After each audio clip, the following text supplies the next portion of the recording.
अवसर पर पूरनमल बागेरिया सावित्री देवी विश्व मंदिर के इस प्रसाद में मंच पर उपस्थित तुरंत कारणी समिति के सचिव उपेंद्र रजक जी, हमारे अग्रज डॉक्टर मधुसूदन झा जी, सुबोध जी, जिनके लिए यह आयोजन हुआ है, विद्यालय के प्रधानाचार्य ममता जी, प्रसाद में बैठे हुए सभी शिक्षक बंधुओं,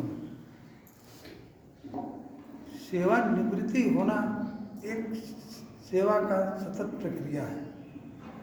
हम जब यहाँ पर किसी सेवा में नियुक्त होते हैं तो समय फिक्स होता है कि हमको इतने साल सेवा करने के बाद हमको सेवा से मुक्त होना है। सुबोध जी भी लंबी सेवावत के बाद आज इस दायित्व से मुक्त हो रहे हैं। इनके विषय में आज बहुत सारी बातें हमको भी जानने का अवसर मिला। मधुसूदन जी ने अपने संबंधों को इतने दिनों तक छुपा कर रखा।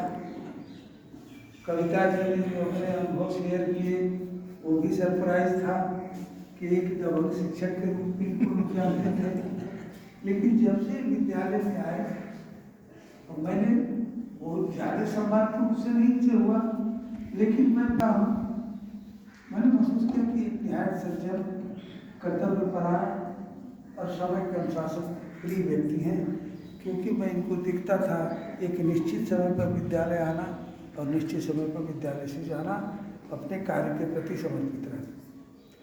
यह मिला जुला कर की सारी बातें मेरे जहन में थी, लेकिन जो आज अनुभव मिला कहीं तालमेल नहीं मिला। लेकिन मैं विचार कर रहा था कि इतना विरोधाभास क्यों, क्योंकि मैं वैद्य हूँ, चिकित्सा महाविद्यालय से संबंधित हूँ, मेरे पास जीवन के अनुभव हैं।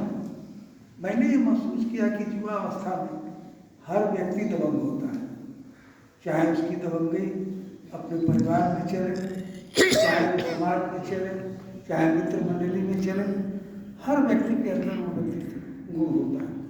लेकिन उम्र के अनुभव के साथ, समय के साथ सब कुछ अपने आप बदलने लगता है। और आज हम सभी लोग इस उम्र के पड़ाव पर हैं। हमको नहीं लगता है कोई व्यक्ति दबंगई का काम करता होगा या दबंगई का व्यक्तित्व अभी नहीं हुआ। ये उम्र का तकाजा है, जीवन का अनुभव। सुबोध जी सेवानिवृत्त नहीं हो रहे हैं, एक दायित्व से मुक्त हो रहे हैं। अभी तो इनका सेवा का चतुर्थ का चौथा पद जिसको कहा जाता है वो प्रारंभ हुआ है। हमको ये विश्वास है कि जिस तरह से अपने सेवा काल में कर्तव्य और निष्ठा के प्रति जागरूक रहे, सतत प्रयत्नशील रहे अपने दायित्व को निर्वहन करने के लिए, उसी तरह से मुझे पूर्ण विश्वास है कि सेवानिवृत्ति के बाद ये अपने पारिवारिक दायित्व का उसी तरह से निर्वहन करेंगे जिस तरह से सेवा करने की। और अब इनकी जो पाली शुरू हो रही है तो सेवानिवृत्ति का नहीं, नई पाली शुरू, पारिवारिक जीवन का दायित्व, समाज का दायित्व और अपने मित्रों के सुख दुख में शामिल होने का दायित्व शुरू हो रहा है। और आप लोग स्वतंत्र हुए, आपके पास समय की पाबंदी नहीं रहेगी, आप अपने विचारों के अनुसार हो करके जीवन जिए। और मैं विद्यालय परिवार की तरफ से आपके पूरे परिवार को हार्दिक शुभकामना देता हूँ और कामना करता हूँ कि आप परिवार सहित स्वस्थ और प्रसन्न रहें और अपने शेष दायित्वों का ईमानदारी और जवाबदेही के साथ निर्वहन करें और जीवन में सुखमय जीवन आनंद करें। धन्यवाद।